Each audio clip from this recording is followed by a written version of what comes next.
अस्सलाम वालेकुम व्यूवर्स, कैसा आप सब लोग। उम्मीद करती हूँ आप सब खैरियत से होंगे। आज हम बनाने जा रहे हैं स्पेगेटी की रेसिपी। ये रेसिपी बहुत ही आसान है और झटपट से बनके तैयार हो जाएगी। और अगर ये रेसिपी आप मेरे तरीके से बनाएंगे तो उंगलियां चाटते रह जाएंगे। इस रेसिपी को बनाने के लिए हमें सिर्फ कुछ ही चीज़ों की ज़रूरत पड़ेगी और हमने इसके अंदर जितनी भी चीज़ें यूज़ करनी है वो हमने फ़्रेश यूज़ करनी है। जैसे कि सब्ज़ियाँ हो गई, गोश्त हो गया। हमने सब्ज़ियाँ बासी नहीं यूज़ करनी और ना ही गोश्त हमने बासी यूज़ करना है। मैं आप लोगों को इस रेसिपी के लोग पहले ही दिखा देती हूँ ताकि आप लोग हमारी ये वीडियो एंड तक देखें और ये रेसिपी बहुत ही अच्छी बनके तैयार होगी। बहुत ही खूबसूरत सी इस रेसिपी की शक्ल आई हुई है, जैसे आप देख सकते हैं।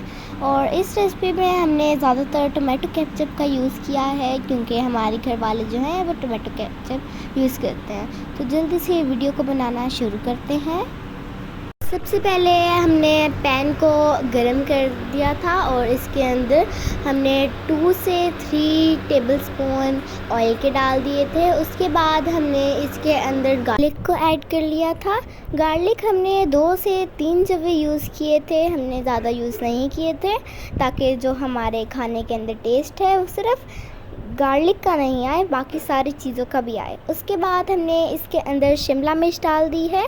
शिमला मिर्च को हमने अच्छे तरीके से धो के उसको छोटे छोटे पीसेस में काट लिया है। उसके बाद हमने इसके अंदर डाल लिए थे कुछ अदद खीरे, 1 से 2 खीरे डाल लिए थे और आधी शिमला मिर्च। हमने बर्तन ज़ाया नहीं करने, हम इसी के अंदर बनाएंगे ताकि हमारा टाइम भी वेस्ट ना हो, रेसिपी भी झटपट से बनके तैयार हो जाए। हमने चिकन को अच्छी तरीके से धो लिया था और मैंने इसके अंदर बोनलेस चिकन यूज़ किया है। आप चाहें तो दूसरा चिकन भी यूज़ कर सकते हैं।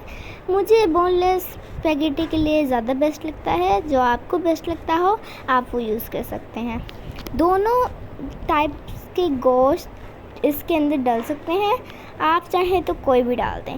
और मैंने इसको पहले ही छोटी छोटी स्लाइस में कर दिया था और अब हम इसको तब तक खिलाएंगे जब तक ये थोड़ी सी ब्राउनिश ना हो जाए, मतलब जब तक ये फ्राई ना हो। और ये हल्की हल्की से अब फ्राई होना शुरू हो गई है। तब हम इसके अंदर सबसे पहले डालेंगे नमक, फिर हम इसके अंदर डालेंगे ब्लैक पेपर, फिर हम इसके अंदर डालेंगे जीनोमोटो। सारी चीज़ें हमने इसके अंदर 1 टेबलस्पून डालनी है। हमारा चम्मच थोड़ा बड़ा था इसलिए हमने 1 ही चम्मच डाला है। अगर आप छोटा चम्मच यूज़ कर रहे हैं तो आप ज़्यादा भी डाल सकते हैं। उसके बाद हम इसके अंदर डालेंगे 1 से 2 टेबलस्पून विनेगर के। उसके बाद हम इसके अंदर डालेंगे 2 टेबलस्पून सोया सॉस के। अगर आपको टेस्ट ज़्यादा चाहिए हो तो आप अभी डाल दें, बाद में अगर आप डालेंगे तो आपका सारी स्पेगेटी का टेस्ट जो है वो ख़राब हो जाएगा। तो अगर आपको ज़्यादा चीज़ें डालनी है तो अभी डालें, वरना बाद में नहीं डाल सकती। फिर जो हमने वेजिटेबल्स कट करके फ्राई की थी वो हम इसके अंदर डाल देंगे और अच्छे तरीके से एक दूसरे के साथ मिक्स कर देंगे। और हमने ज़्यादा घी नहीं डालना, जैसे आप देख रहे होंगे मैंने इतना घी नहीं डाला क्योंकि स्पेगेटी में इतना घी डलता ही नहीं है। हमने पहले ही स्पेगेटी को गर्म पानी में बॉईल कर लिया था। उसके बाद हमने इसको ठंडे पानी से वॉश कर लिया था ताकि ये एक दूसरे के साथ जुड़े नहीं। आप चाहें तो रेगुलर पानी भी यूज़ कर सकते हैं, ठंडा पानी से ये ज़्यादा अच्छी बनती हैं। तो ठंडा पानी हमने इसके अंदर यूज़ करना है ताकि ये जो हमारी स्पेगेटी है वो अलग अलग हो जाए। और अब हमने इसको भी अच्छे तरीके से मिला देना है ताकि जो हमारा चिकन है और हमारी वेजिटेबल्स हैं वो एक दूसरे के साथ अच्छी तरीके से मिल जाए और हमारी स्पेगेटी में भी थोड़ा सा टेस्ट आ जाए। हमने इसको तब तक घुमाते रहना है जब तक कि सारी वेजिटेबल्स और जो चिकन है वो अच्छे तरीके से एक दूसरे के साथ मर्ज ना हो जाएं। और उसके बाद हमने इसके अंदर थोड़े से टेस्ट के लिए टोमेटो केचप यूज़ कर दिया है। अगर हम यही खाते हैं इसलिए हमने केचप यूज़ किया है। हमारे सारे घर वाले टोमेटो केचप खाते हैं तो इसलिए हमने टोमेटो केचप यूज़ किया है। अगर आपको कोई और केचप पसंद है तो आप वो वाला भी खा सकते हैं। हमें टोमेटो केचप पसंद था, इसलिए हमने इसके वीडियो के अंदर बार बार टोमेटो केचप यूज़ किया है। आप चाहें तो दूसरा भी कर सकते हैं। टेस्ट वही आएगा, लेकिन उसमें थोड़ी सी मिठास होती है और वो थोड़ा स्पाइसी होता है। अगर आप स्पाइसी लवर हैं तो ये तो आपके लिए बेस्ट होगी। तो अब मैं आपको इस रेसिपी को डिश आउट करके दिखाती हूँ, क्योंकि ये बन के तैयार हो चुकी है। तो ये देखें, हमारी खूबसूरत सी रेसिपी, शानदार सी रेसिपी हमारी बन के तैयार हो चुकी है।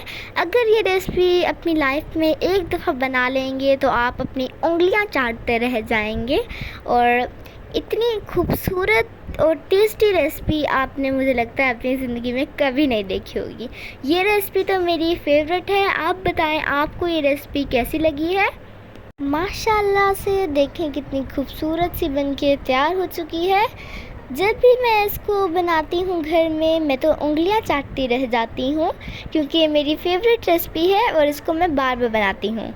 और अगर आपको इस तरह की और वीडियोस चाहिए हो तो प्लीज़ मुझे बताइएगा। आप लोगों के लिए ऐसी ही रेसिपी बनाती रहूं और आप मेरी रेसिपी देखते रहें। माशाल्लाह से कितनी खूबसूरत रेसिपी हमारी बन के तैयार हो चुकी है। अगर आपको ये हमारी रेसिपी पसंद आई हो तो लाइक करें, शेयर करें, सब्सक्राइब करें और दुआओं में याद रखिएगा। अल्लाह हाफ़िज़।